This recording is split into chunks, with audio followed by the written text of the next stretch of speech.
Yes, indeed. Yes, indeed. On another episode of The Underground Arsenal Show. You know, on the Raw 808 Underground Radio. Make sure to get that app. Get it. And if you miss a show, you know where to go. The uashow.com. All that. This week we go on to the west side. And to the east side. Yeah, we got a triangle offense running, you know what I mean, for Florida too, you know what I mean? Word up. Yo, brothers, introduce yourselves. Yo, what up with y'all, man? Your boy Jazoe Da Juggernaut coming from the West Coast from Cali. You know what I'm saying? Tapping in at the Southgate. Salute. Yes. And I am Dano7s. I'm tapping in from Brooklyn, New York. Hey, yo, BK all day. All right. Yes. And Jazoe Da Juggernaut got a dope album out, y'all. Fuego. Lonely Wolf. Word up. Go cop that. Immediately. Word up. Lonely Wolf is out now. You know what I'm saying, man? It's out right here. There you go. Super there cop. It is, man. You know what I'm saying, man? I got nine tracks on this.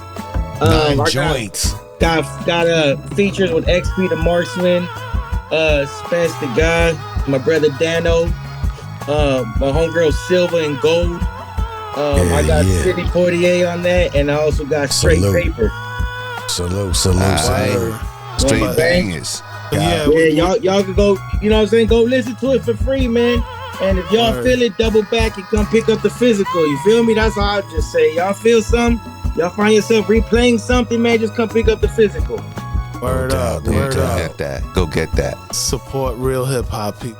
For real. But yo, to start it off, we're going to get into that. But to start it off, let the people know who you are, man. Who is Jazoe?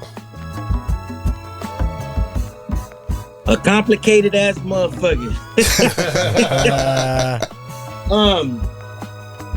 Shit, man. Jazoe is I'm the Juggernaut, man. I'm just a man that move. I'm just a man that move with purpose and what I believe is my purpose. You know what I'm saying?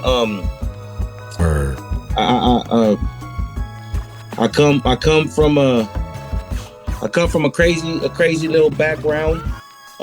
Put myself in some terrible situations in life. Use that now as my own personal ammunition. To speak on it in my music. To use it in being a better person as far as trying to motivate other people, just to let them know that, you know, a person like me that has come from so much turmoil can bounce back and be victorious in their own world. You feel me? I think a lot of times people get stuck on trying to either impress or make other people happy, or they even like on this social media, you know, they see something and they get lost in the sauce of their own life. You feel me? And deep. You know, that's just something I try to get people away from. Just know, like, you could really be you, and that's how you make shit happen. So, you know, I just encourage everybody, man, to just look at me as somewhat of as a good example, because I was a real good bad example at one point. You know what I'm saying? It led some people through the wrong path, and I just felt that I could use that same energy in a better purpose to lead people somewhere else. Feel me? So that's what Jazoe Da Juggernaut is, man. You know, family, man, brother, you know what I'm saying, man, husband, you know, low brother, you know, my boy Dano here, man, and it's just real family vibe. You feel me? All day. Yes. Dano, let the people know who you are, brother. Yes, I am. Well, let's just say, if y'all know, los locos se conocen. So if he's a complicated, I know him. And I'm just as complicated as he is, probably even worse. But you know, I'm from Brooklyn. I'm a father. I'd rather take care, them first. You know what I'm saying? Yes, sir. Family first, no doubt. Oh yeah. So and hip hop is my life. Since the first time I seen a crew, a crew that used to be around the way at the door over, playing Just Begun and watching them up rock, I was like, that's what I don't do. Yeah. Word. But yeah, man. I guess, Jazoe, man, let the people know how you got started into making music, man. So I was asked the question one time, how long have you been rapping? And the answer was, if you go back on my YouTube, I think we only like in 9 years, to be honest with you. And then my family will interject and say that's a lie. And I'll say, what do you mean? My kids will tell me, you remember when I was little, you used to rap about like us gonna go eat? And you would rap about like your hamburger, and I would be like, what? And I would think like, like I was really putting like bars together like about meals, like just in a happy place. You know what I'm saying? Yeah.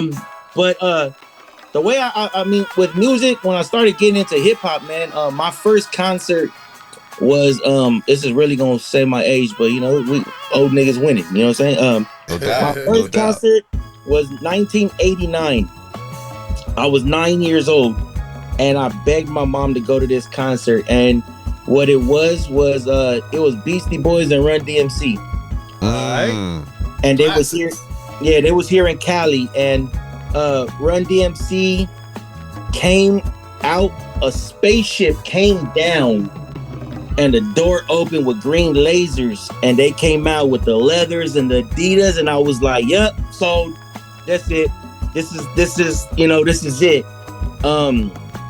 Always stayed attached with hip hop. That was just I was punished a lot, and the way I just got through my punishments was being able to sit in my room and just listen to music and draw. That's how I got into graffiti. Started doing graffiti, just drawing, listening to music. As I got older, high school ages, all my buddies, they was all rapping, but I was just too deep into graffiti. That was just like, that was just my thing. When I zone into something, like I get mad stuck in it. Nothing else to me matters. So got into the graffiti, got older. My boys was rapping, and then I remember one time, because I was freestyling with my homies, just playing around with my homies, but they was like really taking it serious, and I was just like on the block with the homies. And one day my boy was like, "Hey, you should come rap with us." And I was like, "Nigga, I'm good. Like, I don't rap." And it was like, "Man, what are you talking about? You always right here rapping with us." Boom, boom, boom. And I'm like, all right. So went to the studio, and I remember I had wrote something, and when I spit it, all these niggas in the studio was like, they just had this look on their face, like kind of like some we ain't fucking with it look. You feel me? Yeah. And the next day, I had told my homie who was the engineer, I told him, "Yo, let me hear that verse." And he was like, "Nah, they deleted it." Oh, and wow. I was like, "What do you mean they deleted it?" He was like, "Yeah, they were saying you was whack." And I was like, "Oh man!" And I was like, "What?" They, nigga, I'm going back to the streets. I don't give a shit. Like, I didn't want to do this in the first place. You know what I'm saying? So I went back to the streets, was hustling. They was still rapping. Later on in life, somebody that was a part of that, we was chilling, and they was like, "Yo, remember that time when you spit them hard ass bars?" And I was like, "Hard ass bars? Like, what are you talking about? Y'all deleted the whole thing." He was like, "Nah, it wasn't me." He was working on an album at that time, and he told me, "Yo, like, hop on my album." I told him, "Yeah, I'm not doing that again. We're not playing this game again." But he kept pushing. I ended up hopping on that album. He liked the song. We ended up doing about 3 tracks on that. And at that point, I still wasn't. I had no care for rap. It wasn't like it was something I wanted to do. You know what I'm saying? It was just I know I had the love for it. The love, like my family said, I'd just be rapping, just like a happy person in this world. I was just rapping, you know what I'm saying? Like having fun. And, so I did a couple tracks, and I remember he came to me and he told me, yo, people are asking me who you are. And I was like, why, what happened? He's like, yo, people really liking those tracks that you did with me on my album. And that kind of put that fire under me. I started to write my own music at that point. And like I said in the beginning, this is about 10 years ago. I just started writing stuff down, started recording, got me a little home studio just so I could, feel like I was doing something honestly. And I would just lock myself in that room. And then somebody, one of my friends, a really good friend that knew me from young,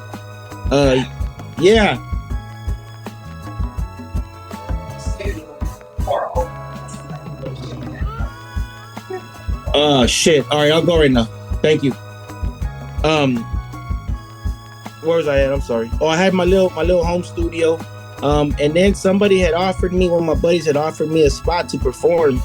And he told me, he was like, look, man, I ain't even gonna lie. Like, I was just starting, you feel me? So he was like, I'm not even gonna lie. It's not here. You got to keep working. But he said, I think if I give you this show, it'll motivate you to want to go harder. And I was like, all right, bet. So he gave me the show. The first time I touched the stage, I was mad nervous, but the excitement inside of me that overwhelmed and took over those other feelings, that was like the addiction. I loved it. I fell in love with it. And ever since then, I just started doing music, and the more reaction that I was getting, the more I just wanted to keep going. And I don't really think that, you guys, heard the album, people that do listen to my music, like, I don't ever tell people like I'm the hardest nigga with bars. I don't even see myself in that type of manner. I am a person that I pour my heart out, and it's therapy it's true therapy for me. I tell stories, I tell my life. If somebody wants to know about me, they really just have to go listen to a song.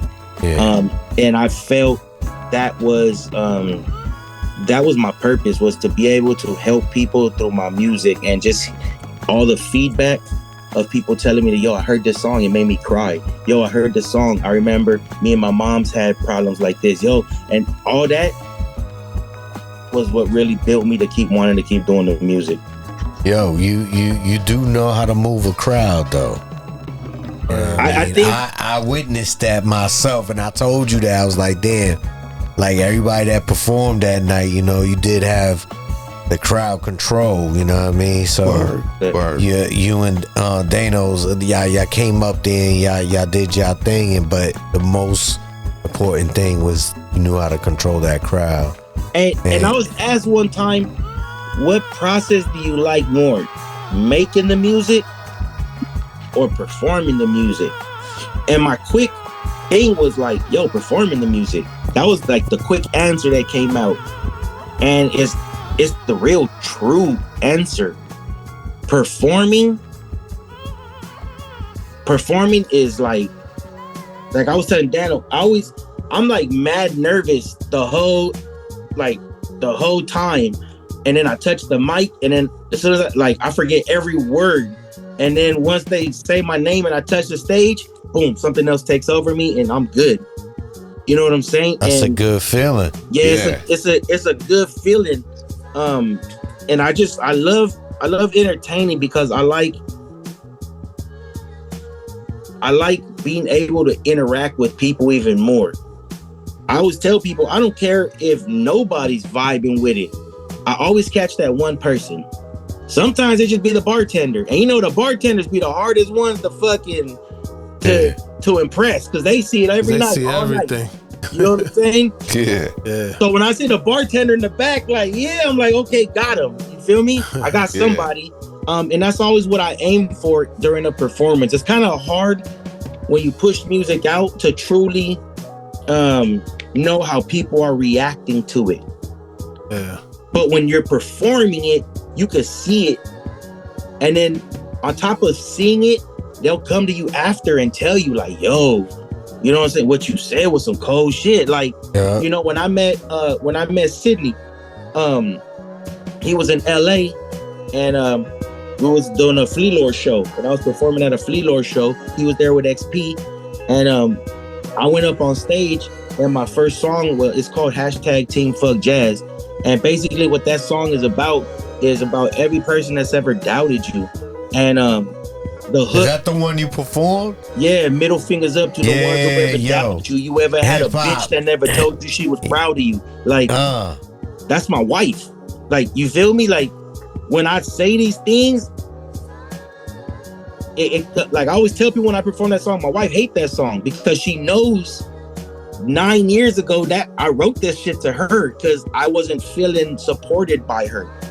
So if you ever had a bitch that never told you she was proud of you, to every motherfucker took advantage of your humble heart, put your middle finger up. You know what I'm saying? Like, yeah.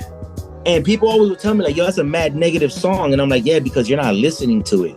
Yep. You're not listening pay to attention. The word. Yeah, like you're just seeing a nigga up on stage saying fuck you, fuck my, you know, putting middle fingers up, but you really aren't listening to what it is that I'm saying. You know what I'm saying? So when I said that bar, Sydney came up to me after and he grabbed me like right off stage. He was like, nigga, what did you just say right now? And I was like, what part? He was like, the shit about your bitch. And I was like, yeah, middle finger up to a bitch that never supported you. And he goes, you know how many niggas that are in that audience want to say that shit?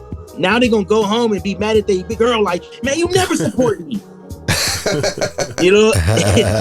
And I was like, it's those things that keep me, that really keep me in the loop, man, of wanting to do music and on top of everything, perform the music. You know what I'm saying? Yeah. Shout out to Sydney though, because without Sydney, man, we wouldn't even know who you were. Because if you don't remember, we interviewed Sydney and he was there. Yeah. In the background. In the background, yeah. We was there in the background and he was like Jazoe, and I was like, Kings County Jazoe? He's like, nah, Jazoe Da Juggernaut. And then we had to look you up, fam. Like, we had to search and recover. And we had to search and recover, and that's how we got the links on you and your music. And yo, it's dope, man. We support you. And yo, Danos, let the people know how you got started in hip hop real quick. Well, the first time I ever recorded was with my boy Etch-a-Sketch. And what was crazy was me and him kind of like, well, he kind of like started at the same time. So when I first met him, he was like, I was like, yo, I rhyme and shit. He was like, yeah. He's like, yo, he was like, I started making beats. And he started telling me, he just did some work with some kid that was already like established, kind of like established. And he was like, yo, come by the crib. So Etch-a-Sketch, for those who don't know, Etch-a-Sketch is, he used to do a Dirty Dozen. And then he ended up doing 2 songs for Most Def. Okay. Yeah, he's still my dog. Then, Salute. But years later, we, getting into the crime and shit more and more. Where my pops lived.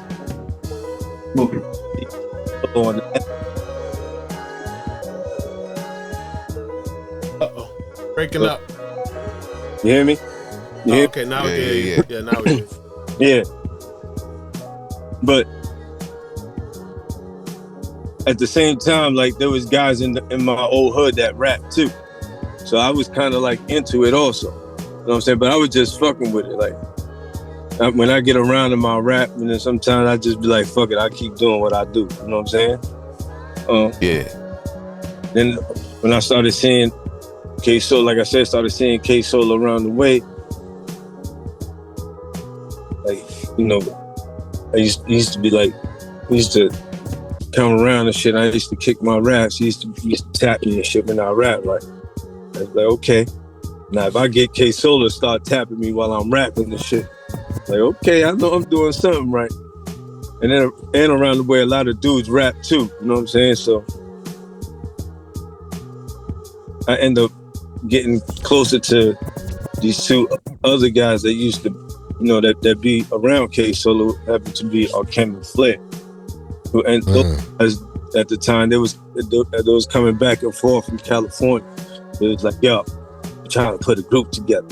But at the same time, I was still doing my thing. You know, I had an opportunity to get an independent deal, but I didn't know what that was. So I was like, I don't know what that is. You know what I'm saying? I heard of it before, but I was like, I don't trust it. So I just end up fucking being around them because I was around the element. You know what I'm saying?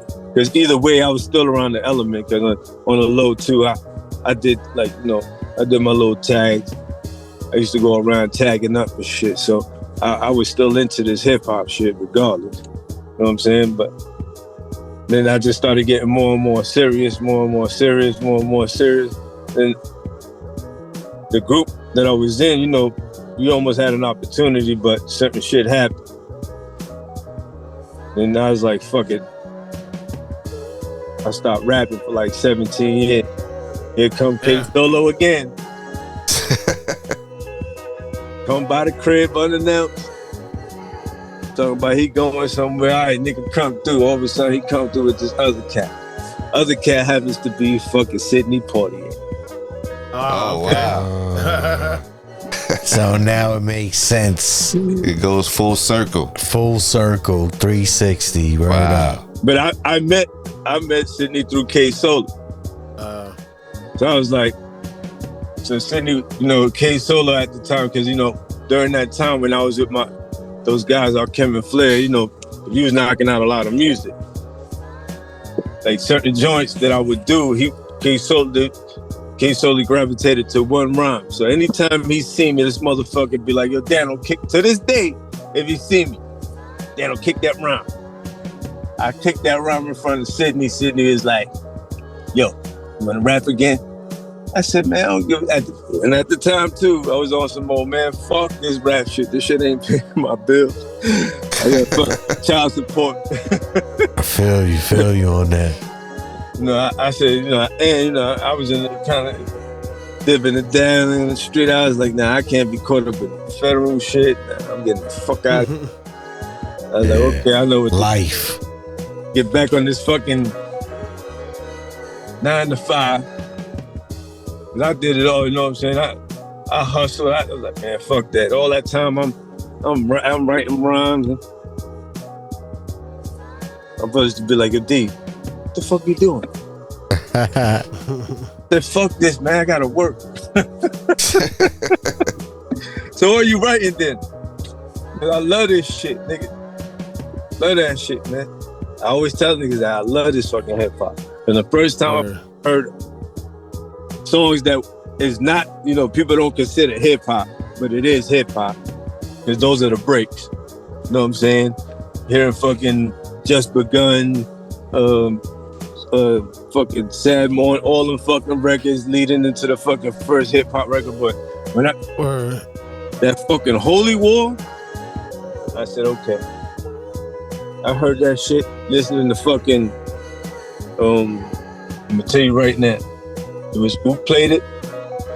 But Teddy Ted, Special K. 105 point fucking, it was one of them fucking, you gotta catch that shit back in the day. That shit came on, I looked at my brothers like, yo, you hear this shit? And I had to go find that record way out in the Bronx. So, yo, this is actually getting into my next question, man, for both of you. I guess Jazoe first. Who is that one MC that inspired you to pick up the pen, man? If you could just pick one.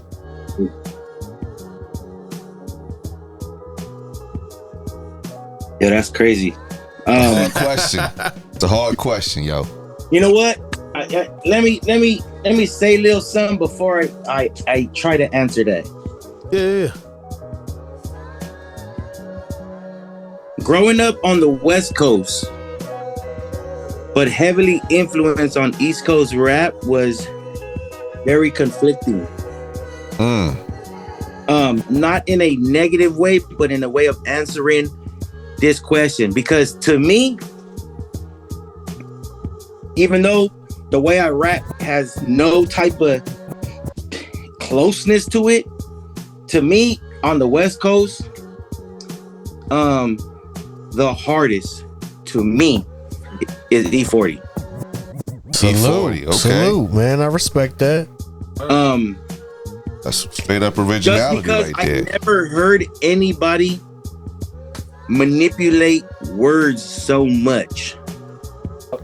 Yeah. To where motherfuckers was saying cheddar and all type of shit, and then I'd be like, "Where?" Like just street lingos, and here on the West, and then it just, and I was just like, "Yo, where's?" And I was like, "Yo, fucking E40, this nigga be coming up with the most random ass metaphors and just like what? Like, where do you come up?" So that was what got me with him, on the West. Now, if I move to the East, that's harder because I mean I grew up with Wu, number one, plain and simple. You know what I'm saying? And what's crazy is when people ask me like, who are like your top 3 Wu members? Like one of my top 3 is ODB. Okay. Again, because he was just different. To me, sometimes he made mad sense. And to me, other times I was like, I don't know what this nigga's saying, but it still sounds fly. You know what I'm saying? Like, how does he do this and still be so fly? Ghostface, Raekwon, Nas, DMX. DMX makes me cry. You know what I'm saying? DMX puts me in my true life. You know what I'm saying? Nas puts me in a state of educate yourself more, motherfucker. Like, you want to understand what he's talking about? Educate yourself more. Busta Rhymes, you know. We said one. That's all right. So I'm gonna say DMX. DMX. All right. Dog Man X it is. Word up. And Dano, real quick, who would you say is that one MC? You had time to think about it. Hey, all right, why y'all do this to me? It's a hard question, yo. Yes, hey, that's a long way for this nigga to think too. He's holding his head. This nigga's looking at his book of papyrus. Hey, take it easy there, my brother. Yes, my brother. Listen, I gotta like. It's crazy, right? Because I fucking like. Like,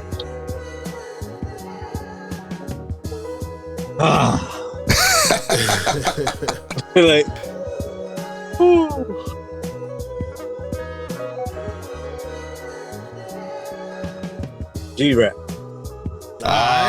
That's okay. A good one. That's KGR, a good one. KGR, y'all.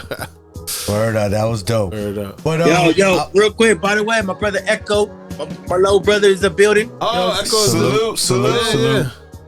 What's up, y'all? No doubt. I think we played some of his joints before. Echo is the theme. Is his name?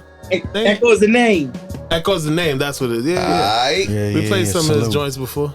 Salute. Real quick. How you and Danos linked up? Word. Through that same fucking name, Sidney Poitier. Okay. Full circle. The cipher's complete. What's crazy is look. Like when I first met him, like Jazoe was like he'll come through, do his thing, chill for a while, right? Then one time I seen him, I was like, "Yo, man." He's like, "Yo, I'm gonna go to the hotel." I was like, "All right." Then we linked up again. He was like, "Yo, we gotta do something." I said, "Yeah, no doubt." We hung out. I think we hung out at some fucking weekend. Next thing you know, I just sent that nigga some shit. That nigga's like, oh, I bet. That's how we did Fit in here. Yeah, we just shot the video for that.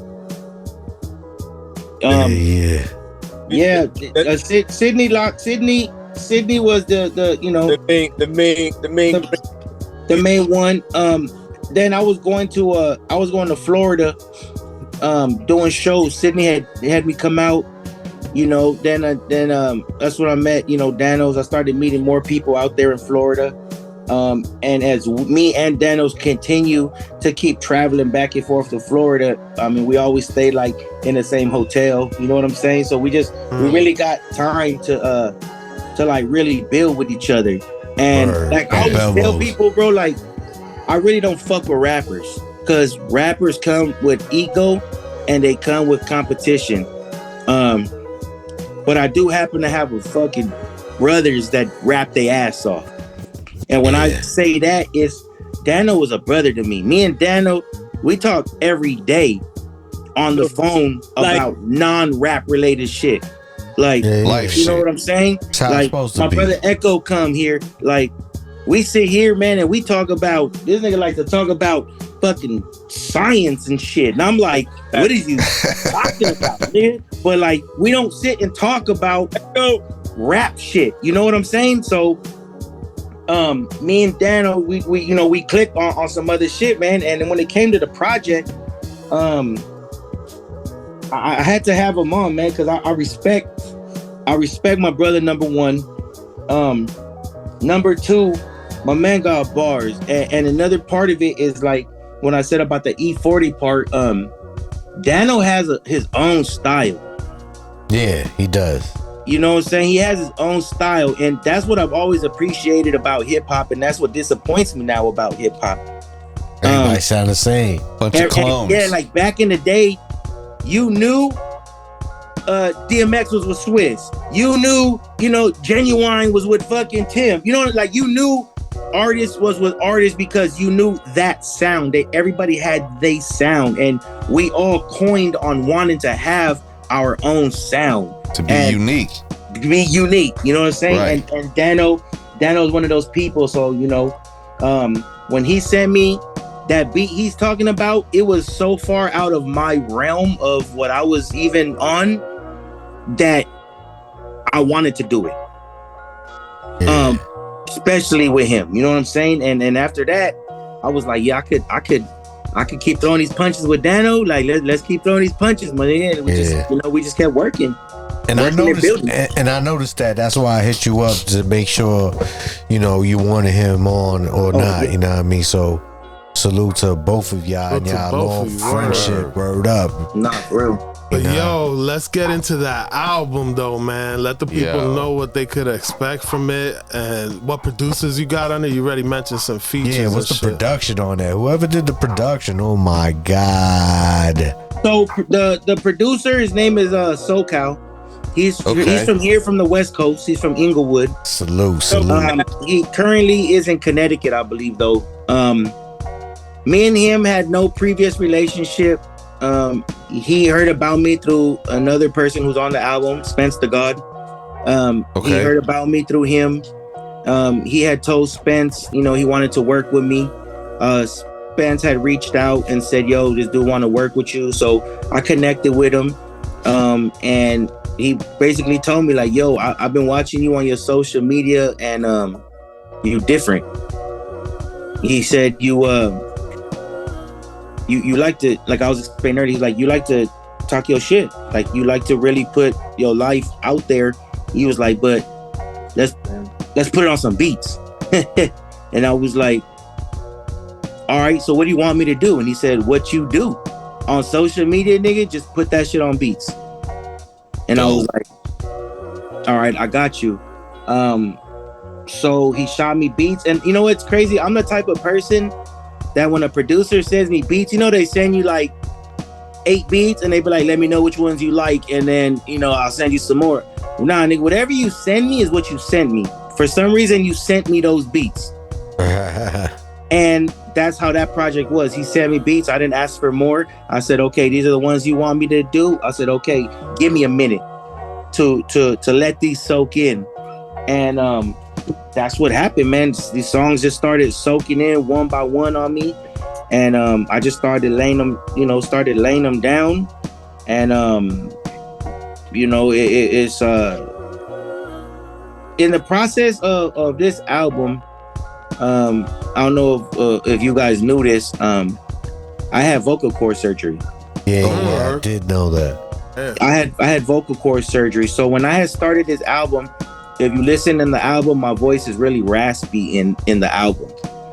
The only song that is not raspy is Cali Love with Silver and Gold. And that's because I did that one after the surgery. But okay. So when he shot me this project, he was like, yo, let's work on this project. I'm like, cool. I didn't know I really had a medical issue at that time. I knew something was wrong, but I hadn't gone to see no doctors. So anyways, I was working on this album, and then I started really having major breathing problems at night, to where like I was suffocating at night, and my wife would have to like help me like air basically. Was it like sleep apnea? So I went for sleep apnea. I passed sleep apnea. Like I did all these testings. I did all this stuff. So what actually was happening was your vocal cords is like a V shape. I was growing a lump on one of them, which wasn't allowing my throat to close. I wasn't able to get air the way I needed to. And also because of that lump, my throat would close quicker. So it would, less oxygen. Could almost choke you. I was choking. Yeah. So what my wife would have to do is like push on my neck, like to like open it up type shit. That's wild. So I went to a doctor, and the doctor, my doctor knew I rapped, so on and so forth. We found this lump, and they told me like, yo, like we're gonna have to remove this lump. And I remember the first thing I told the doctor was like, am I gonna be able to rap again? The surgery was a 50-50% chance that either I speak again or never speak again ever in life. Oh wow. God bless you, bro. When they told me that, obviously that put me into like the most craziest mental state of depression. Yeah. Because I know I need to do this for my health and my life. But the part of me that was so weird was like I was carrying more of like, not even talk again. Am I gonna be able to rap again? Yeah. So they was like, okay, cool, we're gonna do this surgery. It's gonna be 8 months until we at least get to that point. I'm like, all right, cool. Man, about 2 months in, I get a phone call, and they was like, you ready for surgery? And I was like, yeah, like in like 6 or 7 months, right? And they was like, nah, can you come Monday? We had a cancellation. Oh wow. And I was just like, yo, and I told my wife, like, I'm not gonna finish my album. And she was like, what's wrong with you? Like, and I was like, no, like, I have to get this project out because it was just so emotional to me. I had to get it out. I ended up going with the surgery. I had to wait about 1 month to even know if I could ever talk, because I wasn't allowed to try to speak for 1 month. Wow. So after surgery, I still in my head was like, yo, I'm not gonna, can I even talk again? And I'm one of those stubborn ass people that's like, your legs broke, you can't walk. And I'm like still trying to walk to get to the liquor store to buy some shit. You know what I'm saying? And it's like, so with the not being able to speak part was the same thing. Like my wife would catch me like, can you get me? She'd be like, shut up. And I'd be like, yo, I could talk though. Like, did you hear me? I could talk. Like, and it kept pushing me. And that's why I ended up jumping into that last track with Silver and Gold. I was just like, you know what? I'm gonna just do this track, and if it blows my voice out, I don't care. But at least my project's gonna be done. That's dedication. That track out, and now it's out today, man. So this album has really been an emotional roller coaster. I don't want to put motherfuckers on blast, but it comes with part of it, of this project. The producer had there was a lot of complications with this project, man, and I felt that was a part of it, a part of its greatness in my eyes. It was like this shit being so difficult to where I didn't even want to finish the project once I knew about the surgery part. I just told him like, nah, man, just fuck it. He's like, nah, we got to push this shit out. And I'm like, I didn't care no more. Like, I'm not going to probably be able to talk again. Like, I don't really it wasn't there. So to finally be able to finalize this project and push it out and now hear the responses that I'm getting off of the project. I've gotten more responses off this project than anything I've pushed besides the song I got called Mijo. But it was meant to be, man. You was got meant joints to on be. this project. Let me tell you. Yeah. You got joints. What was the track that I really liked, man? That was the Love. What was it called? I don't have What It Love? That shit right there. That's it right there. Me and Amady, our favorite joint is Godsend. Yeah, I like that. You see, and it's crazy because those are the tracks, like the song Mijo I just said a second ago. That song wasn't for it was for me. I didn't like it. It didn't sound right when I was recording it, but I knew I was getting out because it's about my son that's in prison. You know what I'm saying? So I was really getting my emotions out one night and I pushed it out. And what's crazy is What Is Love and Godsend are two other tracks that when I recorded them for the album, I was bothered with myself because I'm like, nigga, these aren't even album track. Like, I'm in my head, I'm like, niggas want to hear me rap. You feel me? And I'm like, this shit is these are so personal. Like, this isn't for the world. But it seems like those are the ones that just, for me and my audience, what hits. You know what I'm saying? So I'm glad that y'all, out of those two tracks, out of the whole album, those two tracks are the ones, again, that I didn't even want on the project, but I'm getting the best response off of. And those are truly. I'm glad you put them on there. Nah, we like different tracks, over here. We like different over here. Underground Arsenal show. But it be those personal tracks that be hitting home. You know what I'm saying? Yeah, if I could feel it, I'm gonna play it. You know what I mean?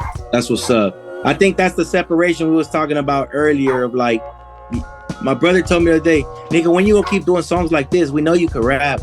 Like, nigga, everybody raps. You know what I'm saying? Like, you gotta put this. This is what you need to be putting out right here. You know what I'm saying? And it's hard for me because those are the ones, it takes me forever to get to the point of even recording a song like that.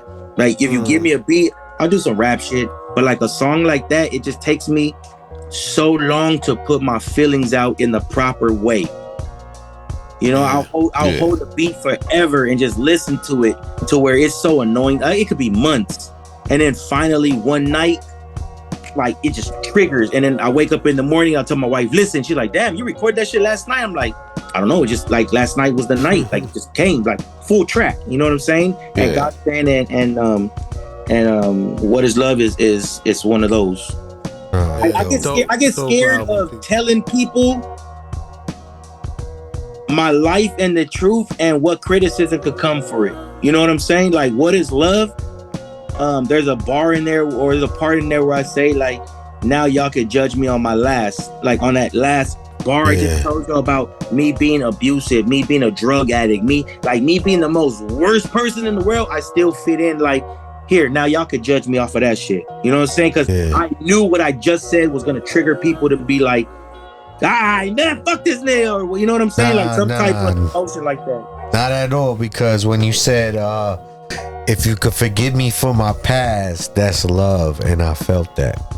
Yeah. You know what I mean? So salute to you. Thank you. Dope album. Yeah, let the people know, because I know you got physicals. Let the people know where they can get them physicals, man.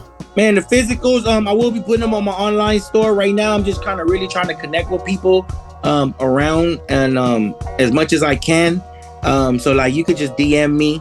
But I am going to be putting them on my webpage, www.JazoeDaJuggernaut.com. That's where you could just go, and it's my own personal link tree to everything. So the album will be up there with the previous albums. If you and the people know where they could reach out to, like your IG, my social media, TikTok, all that. My IG is Jazoe Da Juggernaut. My YouTube is Jazoe Da Juggernaut.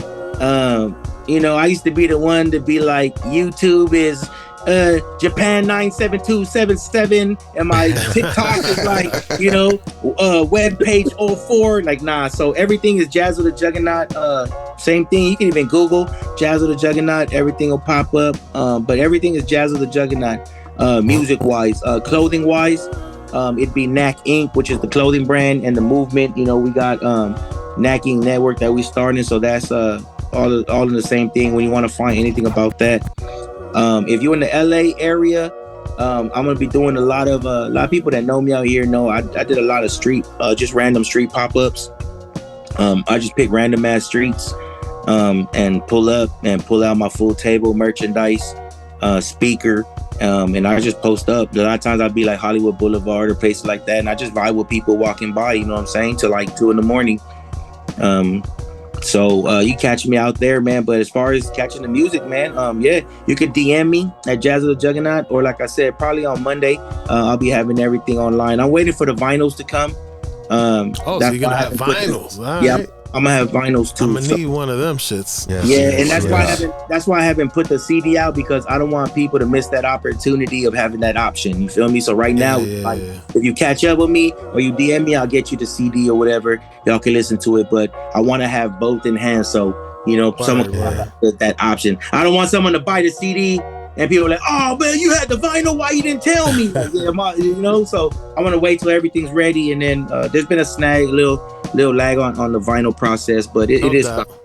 The tariffs. I gotta check out some clothing from you, yo, for real. And they know, is that let the people know where they could reach you or find your shit too? Any new projects on the way, all that. Like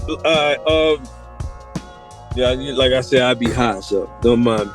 I was supposed to put out a project last year. It's called Nobody, but I held on to it. We're putting it out this year. That's right. Let them know, Jazoe. Do it. Let them know. I don't know, man. I'm gonna be on this bumper. Well, send it through, man. You got the email now. I'm gonna send it to y'all. I'll send it to y'all. I'm gonna ask him to send it to me so I can listen to it. I'm gonna leak it to y'all. Yeah. Do it. I hope you got a diaper on. Yeah, y'all go check out Dano music though, for real, man. My man is I got a lot of features. All right. I said just send them this way. Up, man, on the album, Do Me.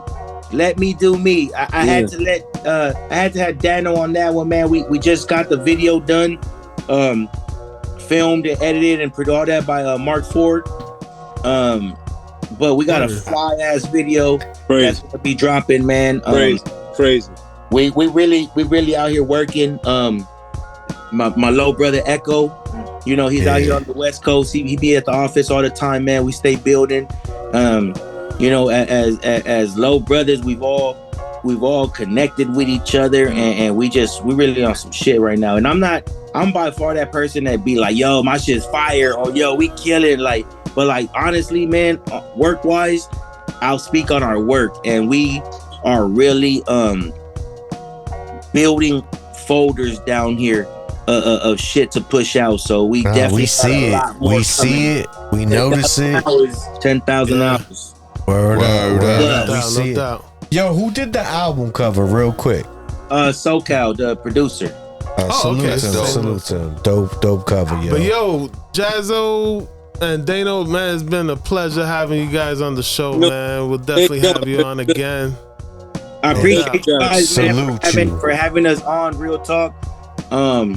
You know, I am aware there's platforms out there, man, that I'll say, like I said, I only been doing this shit like 10 years. You feel me? So I don't be feeling like I belong in certain places. And sometimes I just be waiting for certain places to be like, yo, how the fuck you get me? Yo, yeah, how the fuck you get in here? Exactly. And you guys are one of them. You know, I've always sat in the background, and I tell my wife everything. I'll be like, yo, one day I'm gonna get on this show. Why? I'm never a nigga that hates on people, but I am the one to be like, nigga, I'm gonna be on that shit one day too. Watch.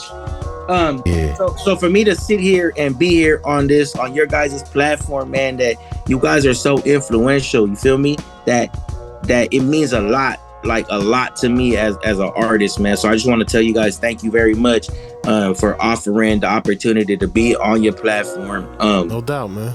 That comes with the actual love, because y'all, I mean, on real hip hop shit, we be on motherfuckers' necks. Like, we really good. I know y'all heard the music. I know y'all not gonna just push anything out. So it's motivational for me, man. But again, this is somewhere that I told my wife, yo, one day I'm gonna be on this show. Watch, I'm gonna be on this show, and I'm here. So thank you very much, man, for taking the time out to listen to my project and feel that, you know what I'm saying? Feel that I should be here, right?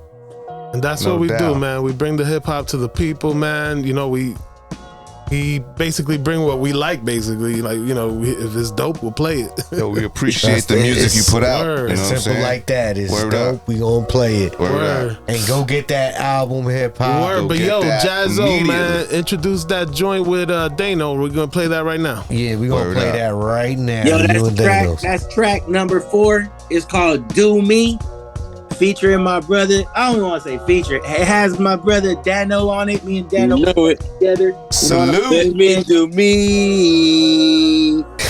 Only on the Underground Arsenal Show on the Raw 808 Underground Radio. Make sure to get that app. Get it. And if you miss a show, go to the uashow.com. Log on, people.